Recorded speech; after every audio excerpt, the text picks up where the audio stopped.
passing the time, I guess we can get into our first topic for the episode today, the MJ documentary. I do have one gripe with this, and is that they called it the MJ documentary. Like, a lot of people were branding it as such. I know the real name was The Last Dance, but I felt like it was more of a Chicago Bulls documentary. With that being said, I thought it was great. I thought the spotlight they showed on Scottie Pippen, on Rodman, even on Phil Jackson, the coach, and especially Jordan, is fantastic. Like, they gave a lot of the B squad there. The I don't want to say, because they played just as an important of a role as Jordan did, but the guys that maybe didn't get the most attention because they played backseat to Jordan, I felt like this documentary did them a lot of justice. Personally, that is just me though.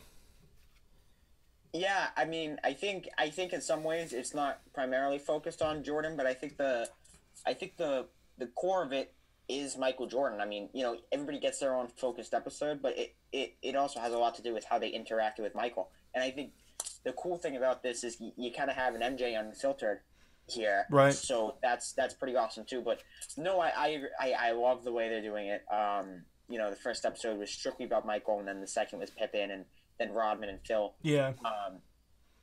My two favorite have definitely been the one about Rodman and Phil, because Yeah. it's always been about Jordan, and Pippen's gotten his piece too, and we didn't record last week, so we didn't get to talk about those two too much. But this Rodman and Phil one, I think, really demonstrates number one how crazy of a player Dennis Rodman was. I mean, like, Yeah. he was a crazy guy, but like, you go back and look at those stats. He won 7 straight.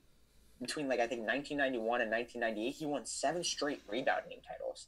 It's crazy. It's crazy how dominant that guy was. And I think because a lot of people looked at his off-court antics, like, you didn't get a good view at his on-court dominance, right? And this documentary showed off both, but it also showed how crazy dominant of a player he was. Like, I was sitting looking at my TV like, damn, like, this guy is really, like, the real deal.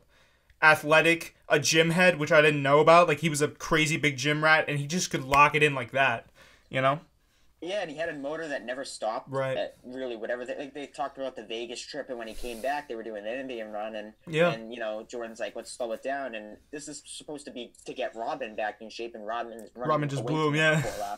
So yeah, but like, he had, like, I think, like, what, 7 20 rebound games during that 97-98 season. And then in that fourth episode, I really think the transition was awesome. For sure. Because I think it demonstrated the relationship that Phil and Rodman had. And I also think that it just demonstrates, like, how much of a genius Phil Jackson is. Because in the NBA, actually in sports in general a lot, you have these super teams that you think is going to win titles, but they're never – I guess the most recent example would be the Celtics of last year, right, where you had, like, all these great guys. You thought they were going to be something special, but you couldn't really fit those egos together. And I think the genius of Phil, why he's one of the greats of all time, is because he was able to piece, like, I mean, you've seen it in the documentary. Yeah. Jordan obviously has a big ego. Rodman and Pippen, these huge egos that Phil was masterfully able to put together. And it does drive me crazy when people try to, bring down the, I guess, coaching prowess of Phil Jackson, because, he coached 2 of the greatest players of all time, and like 2 top 5, top 10 players of all time, and Kobe and MJ, and also Shaq as well. But it's insane to me. Like, it's not that easy. It's even if you have the talent, it's not that easy to put that talent together and win. And Phil, he has 11 championships as a coach, which I think only Red Auerbach. Auerbach for the Celtics had like 16 as, like, the coach and the GM, but Phil has won 11 championships, and I still don't think he ever got his due. And in this documentary, like, I guess was a vindication. I think, especially since recently his legacy kind of got ruined with that whole Knicks run. Right. No, I think the biggest part, or one of the biggest aspects of this documentary, was ego, right? You saw it with Jerry Krause, the GM. You see it with all the guys, all the star personalities. The reason why, and I like that you said that, Phil Jackson is one of the best coaches, is because he was able to bring all those guys together and appeal to all of their egos at once. Like, with Jordan, he said, listen, like, we know you're the guy, but we're going to need you to, like, I think it was in episode 4, he's like, we're going to need you to give over the keys to a guy like Paxton. And then remember, he passed to Paxton for the open 3. Like, he got Jordan, a guy like Jordan, to trust in his teammates. He got a guy like Pippen to be okay with perhaps being the second, and then he got a guy like Rodman. He understood Rodman, which is something that also like the San Antonio Spurs, when Rodman was with the Spurs, kind of struggled with. Like, they didn't know how to control him. Phil Jackson, I think, had a keen just knowledge of how to control his players, and that's why I think he's up there, with some of the best. So it was really interesting, and I think, like you said, Phil Jackson, just an absolute coaching genius. And I think also too, a lot of the documentary has been focused on Gerry Krause, and rightfully so, because he kind of just broke this thing up for no reason. But he the thing about Gerry Krause was, until the very end, he was very good at his job, and he discovered Phil Jackson. But somebody, I forget where I heard it, but somebody the other day was telling a story about, because they talked about in the documentary, Rodman played for those Pistons teams that everybody, including the Bulls, but literally everybody in America hated. Like, talk to anybody that watched the NBA during the 80s and the 90s. Everybody hated those Pistons teams. They were the worst. Right. And the Bulls had some heated battles. So when Gerry Krause wanted to bring Rodman in, he kind of assembled Phil Jackson and Scottie Pippen and Michael Jordan to make sure that they'd be okay with it, and that Rodman could get to know them. So during that conversation, Gerry Krause is like, "Why do you think that it hasn't really worked out for you recently with other organizations? Like, why do you think you're not?" And Rodman responded, "Because the other GMs try to be my friend." And Krause took that and responded as, which I thought was a little weird, because people were like, "Oh, Krause wasn't part of the club and didn't like that," but somebody said Krause said something along the lines of like why the I think he was like, "Why the F would I want to be your friend? You dye your hair a different color every 5 minutes. You have earrings up the ass. Like, I don't know, like, we have nothing in common. I don't want to be your friend." And I think that's what made it work, is that Rodman could kind of be free and kind of be whoever he wanted in Chicago. And I mean, they wanted to take a vacation to Vegas, so they knew how to handle him. Right. Do you think, and I just want to, you were talking about Krause, do you think Krause was really, it seems, and I thought this from the first episode, I've been watching a lot of podcasts and media surrounding the documentary on Gerry Krause, and I know his wife is supposedly going to release a memo that he did, because it's like his response to the way he was kind of GMing over the team, and it's going to be his big kind of clapback, not even a clapback, but just clarification. Do you think he's necessarily the villain? Because my take on it would be, and I just wanted to get yours in a second, but like, honestly, if you have a guy like Krause at a position, at the GM position, where you kind of, I feel like, unless you are very well known, you're gonna have to put your ego aside, because you're running a team, and you're the background of that team, you're the backbone of that team, right? You bring everything together, you assemble all the parts, you make sure everything works.